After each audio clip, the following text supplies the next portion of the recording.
ପକ୍ଷୀ ଏବଂ ବୃକ୍ଷର କାହାଣୀ। ବର୍ଷା ଦିନ ଆସୁଥିଲା।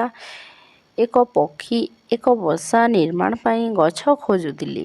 ଉଡ଼ିବା ସମୟରେ ଏହି ଦମ୍ପତି ଏକ ନଦୀ କୂଳରେ ପହଞ୍ଚିଥିଲେ।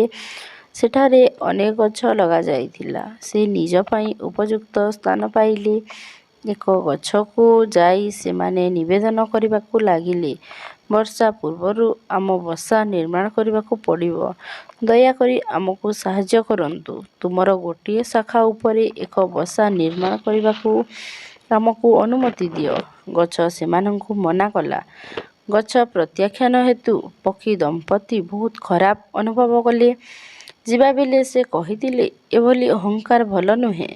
ଦିନେ ତୁମେ ମଧ୍ୟ ଭାଙ୍ଗିବ ଏବଂ ତୁମର ଇଗୋ ମଧ୍ୟ। ଗଛ କିଛି କହିବା ପୂର୍ବରୁ ସେମାନେ ଉଡ଼ିଗଲେ।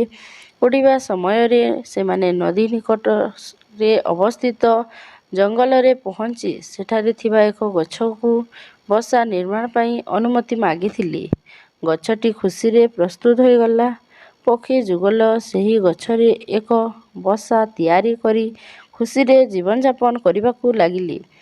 ବର୍ଷା ଋତୁ ଆସିଛି, କିନ୍ତୁ ବର୍ତ୍ତମାନ ଦୁହେଁ ନିଜ ନାଳରେ ସୁରକ୍ଷିତ ଥିଲେ।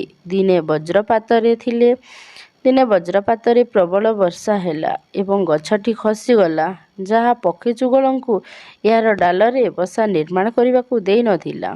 ଯେତେବେଳେ ଝଡ଼ ବନ୍ଦ ହୋଇଗଲା ଏବଂ ବର୍ଷା ବନ୍ଦ ହେଲା, ଯୁଗଳ ପକ୍ଷୀ ନଦୀ ନିକଟରେ ପହଞ୍ଚିଲେ।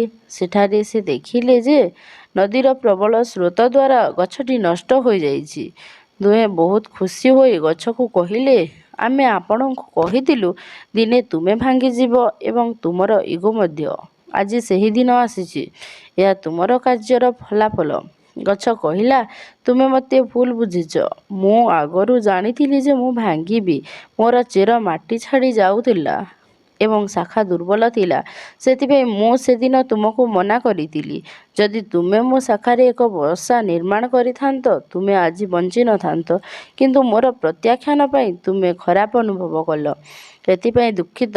ଗଛ ଶୁଣିବା ପରେ ଦୁଇଜଣ ପକ୍ଷୀ ସେମାନଙ୍କ ଚିନ୍ତାଧାରା ପାଇଁ ବହୁତ ଦୁଃଖ ଅନୁଭବ କଲେ। ବନ୍ଧୁଗଣ, ଜୀବନରେ ଅନେକ ଥର ଆମକୁ ପ୍ରତ୍ୟାଖ୍ୟାନର ସାମ୍ନା କରିବାକୁ ପଡ଼େ। ଅବଶ୍ୟ ପ୍ରତ୍ୟାଖ୍ୟାନ ଶୁଣିବାକୁ କେହି ପସନ୍ଦ କରନ୍ତି ନାହିଁ।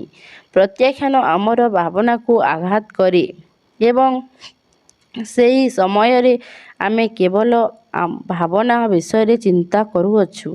ଆମେ ଏପରିକି ଖୋଲା ମନ ସହିତ ଚିନ୍ତା କରୁନାହୁଁ ଯେ ଅସ୍ୱୀକାର କରୁଥିବା ବ୍ୟକ୍ତିଙ୍କର କିଛି ବାଧ୍ୟତାମୂଳକ ଥିବା ଆବଶ୍ୟକ, କିମ୍ବା ସେ ଆମ ମଙ୍ଗଳ ପାଇଁ ଅସ୍ୱୀକାର କରିଥିବେ।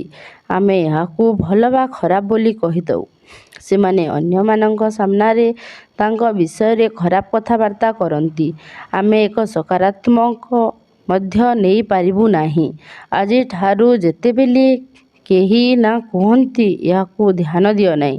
ତାଙ୍କ ବିଷୟରେ ଖରାପ ଭାବନ୍ତୁ ନାହିଁ। ହୁଏତ କାହାର ଜଣେ ନା ଆପଣଙ୍କୁ ଏକ ବଡ଼ ଅସୁବିଧାରୁ ରକ୍ଷା କରୁଛି।